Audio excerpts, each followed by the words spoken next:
We have no military fighting forces in Greenland. And the reason is that there is no military threat. Russia does not pose a military threat to Greenland, and neither does China. And until 2 weeks ago, we didn't believe that the US did either. Let's now look at what's happening with Greenland, because it looks like the race to the Arctic is ramping up as Donald Trump refuses to rule out force in his pursuit, his desire to get his mitts on Greenland, which he claims is vital to US security. We need Greenland for national security and international security. So I think we'll go as far as we have to go. We need Greenland. And the world needs us to have Greenland, including Denmark. Denmark has to have us have Greenland. And, we'll see what happens. But if we don't have Greenland, we can't have great international security. If you look at the ships outside of Greenland, China, Russia, places that we have to be there. If we're not there, we can't have national or international security. So I view it from a security standpoint, we have to be there. We have to have Greenland, and Denmark has to let us have Greenland. That is where things are. Well, look, the US National Security Advisor Mike Waltz and J.D. Vance, the very outspoken Vice President, are there today. They're touring a remote American Space Force base on the island, a visit that Denmark considers highly unwelcome amidst increasing hostile diplomacy. Well, let's now speak with Peter Jakobsen, an Associate Professor with the Royal Danish Defence College. Dr. Jakobsen, welcome to the show. Many thanks indeed. So, what do you make of this comment? We have to have Greenland, and Denmark has to let us have it. Well, I think I'll make a bridge to your previous discussion where you're talking about the need to have great comms. I think Trump is fantastic with comms, but he's a little more hazy with reality and contents, and that's where it gets tricky, because the US has actually had Greenland and been in military control since 1941. Now, I think that he probably skipped that history lesson. But still, then he goes on to say, and the reason why it's become urgent now is because that there are ships all around Greenland from China and Russia, and that is not true. He says he does not need binoculars to see them, and I guess that's because if he actually were using binoculars, he would realize that there are no ships there. So, why does he want it so much? What do you think's going on? But that again goes back to what you said before. What is the objective? What is the goal? What is he trying to achieve? And I have absolutely no idea. And that is also the problem faced the Danish diplomats and the Danish government officials trying to figure out how we are to address this with the Americans, because they're not making any sort of specific claims. We need to beef up on defense spending. We need to give the U.S. companies access to green minerals in Greenland and so on and so forth.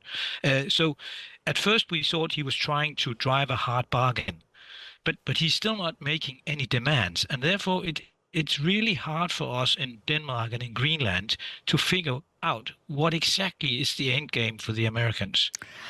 I mean, it's interesting, Peter. I'm getting so many messages in from my listeners. I'll just read you one. This is from Robin, who's in Salisbury. He says, Greenland is a sovereign territory of Denmark. The island falls under European control. Trump declares that control of Greenland is essential for US future security and indeed global security. At the same time, he declares Europe needs to take care of its own security, not freeload off the US.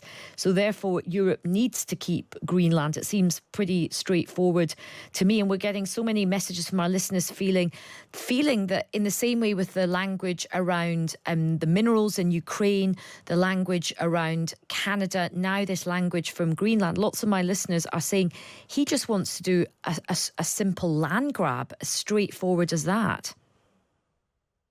Yes, and that is possible, but it's not a very hard thing to do, because the U.S. is the only country that has military forces in Greenland.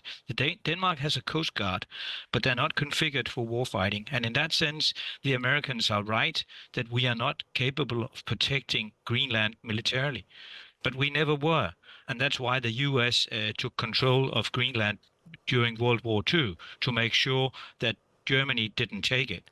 And after World War II, Denmark signed a base agreement with the Americans that still applies today, that allows the United States to establish as many military bases in Greenland as they want. So in that sense, they do have military control. So just sorry to interrupt there, Peter. So are you basically saying then, just on a practical level, if America does want to take Greenland, it's in a very good position just to do so from a military point of view? Oh yes, there's nobody there to make any resistance whatsoever. It would be even easier than it was for Germany to take Denmark back in 1940. We have no military fighting forces in Greenland, and the reason is that there is no military threat. Russia does not pose a military threat to Greenland, and neither does China. And we, until 2 weeks ago, we didn't believe that the US did either. Wow. I mean, so do you think Denmark should steel itself for something happening with Greenland? Yes, but I mean, that it's inconceivable to imagine Denmark, putting up military resistance if the US were to send ships or planes to Greenland to take it over. Okay. Then it would basically be like 9th of April 1940, but without the fighting and without the dying. But so basically we don't expect Peter, it to we're going to have to leave it. I have no way of knowing it. We're going to have to leave it there. But thank you so much for your time. Wow, what an interview that was. That's Dr. Jakobsen, Associate Professor with the Royal Danish Defence College, basically saying if America wants to take Greenland from a military point of view, it would actually be quite easy for them to do that.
Stop